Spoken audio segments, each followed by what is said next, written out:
रूस में 15 साल कारोबार करने वाली अमेरिकी कंपनी स्टारबक्स ने रूस छोड़ने का ऐलान कर दिया और इसके साथ ही कंपनी मैकडॉनल्ड्स समेत उन कंपनियों की लिस्ट में शामिल हो गई जो रूस छोड़ चुकी हैं। स्टारबक्स के रूस में 130 आउटलेट हैं। इस वक्त की ये सबसे बड़ी खबर आप तक पहुंचा रहे हैं।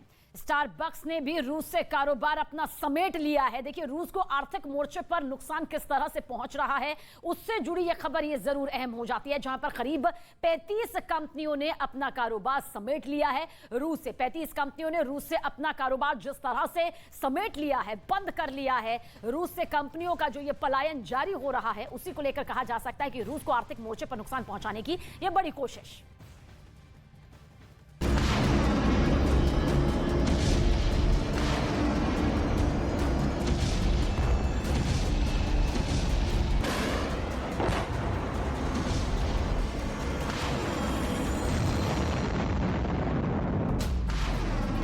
जंग में गिरता हर एक गोला यूक्रेन को उसकी तबाही के और करीब लेकर जा रहा है।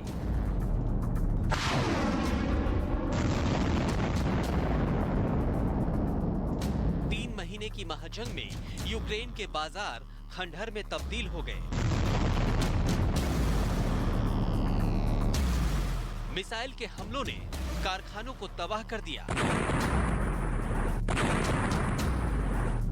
और बमों की बारिश में जो कल कारखाने और फैक्ट्रियां किसी तरह बच गईं, उन पर अब अनिश्चित काल के लिए ताला लटक गया है। लेकिन यूक्रेन में ये तबाही लाने वाला रूस भी इस तबाही से अछूता नहीं है। यूक्रेन में कारखाने तबाह हो रहे हैं तो रूस में मल्टीनेशनल कंपनियां अपना कारोबार समेट रही हैं। पुतिन यूक्रेनी बाजारों को खत्म करने में जुटे हैं तो इधर रूस से भी विदेशी कंपनियां वापस लौट रही हैं। पुतिन यूक्रेन की अर्थव्यवस्था को ध्वस्त कर रहे हैं तो उधर रूस को भी आर्थिक झटके पर झटका लग रहा है। इस जंग में रूस और यूक्रेन के बीच फर्क बस इतना भर रह गया है कि यूक्रेन पर गोले बरस रहे हैं और रूस के लोग महफूज हैं। लेकिन इस जंग को शुरू करने वाला रूस भी यूक्रेन से कम नुकसान नहीं उठा रहा। रूस से अब तक करीब दर्जन भर से ज्यादा बड़ी विदेशी कंपनियों की वापसी हो चुकी है। यानी इन कंपनियों ने रूस में पूरी तरह से अपना कारोबार बंद करने का ऐलान कर दिया। कुछ ऐसी कंपनियां भी हैं जिन्होंने रूस में अपने कारोबार की हिस्सेदारी बेच डाली और अब वो यहाँ से निकलने की तैयारी कर रही हैं। इस लिस्ट में कॉफी चेन चलाने वाली कंपनी स्टारबक्स का भी नाम जुड़ गया है। स्टारबक्स पिछले 15 साल से रूस में कारोबार कर रही थी। इससे पहले मैकडॉनल्ड्स ने भी रूस में अपने कारोबार को बंद करने का ऐलान किया था। मैकडॉनल्ड्स ने 32 साल पहले 1990 में रूस की राजधानी मॉस्को में अपना पहला रेस्टोरेंट खोला था। मैकडॉनल्ड्स के रूस में 847 रेस्टोरेंट थे, जिनमें वहां के 65,000 लोग काम करते थे। इसके अलावा फ्रांस की कंपनी रेनो ने भी रूस में अपना कारोबार बंद करने का ऐलान किया है।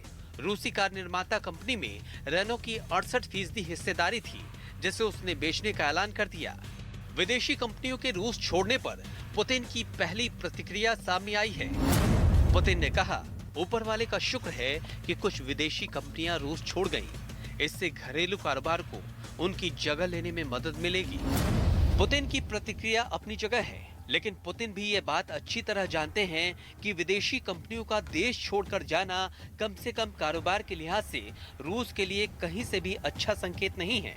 कोका कोला और पेप्सिको जैसी बड़ी कंपनियां युद्ध के बीच रूस में अपना प्रोडक्शन और सेल पहले ही सस्पेंड कर चुकी हैं और इन सब के बीच ज़ेलेंस्की रूस से कारोबार समेटने वाली कंपनियों से अपील कर रहे हैं कि वो यूक्रेन में आकर अपना धंधा शुरू करें। यूक्रेन युद्ध रूस के टैंकों के लिए कब्रगाह बनता जा रहा है। सैकड़ों की तादाद में रूसी टैंक तबाह हो गए हैं, बर्बाद हो गए हैं।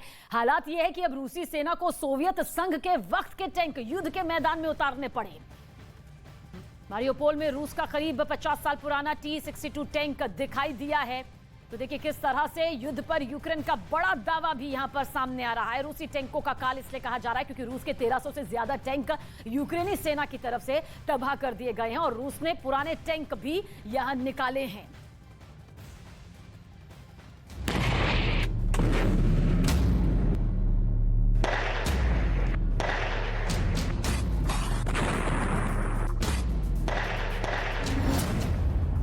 यूक्रेन बना रूसी टैंकों की कब्रगाह।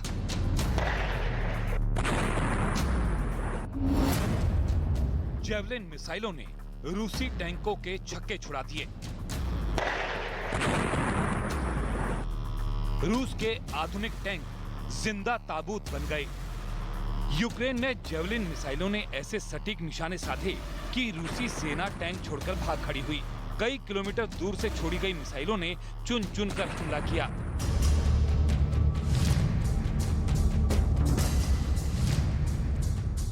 एक समय रूसी टैंक कीव तक पहुंच गए थे, लेकिन जैसे ही जेवलिन मिसाइल की जंग में एंट्री हुई, देखते ही देखते बाजी पलट गई। रूसी सेना पीछे हटती गई और उसके टैंक ध्वस्त होते गए। यूक्रेन का दावा है कि रूस के 1300 से ज्यादा टैंक तबाह हो गए हैं। फिलहाल लॉकहीड मार्टिन हर साल 2100 जेवलिन मिसाइल बना रही थी और वो अब करीब 4000 जेवलिन मिसाइलें तैयार करेगी। वैसे जंग के इतिहास में ये पहला मौका है जब इतनी भारी तादाद में एंटी टैंक हथियारों का इस्तेमाल किया गया। सूत्रों के मुताबिक अकेले अमेरिका से ही यूक्रेन को अब तक 7000 एंटी टैंक जेवलिन मिसाइलें मिल चुकी हैं।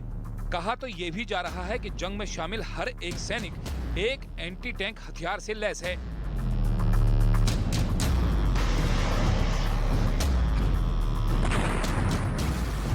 जेवलिन मिसाइलों का सबसे मजबूत पक्ष है इसका हल्का वजन और सटीक निशाना।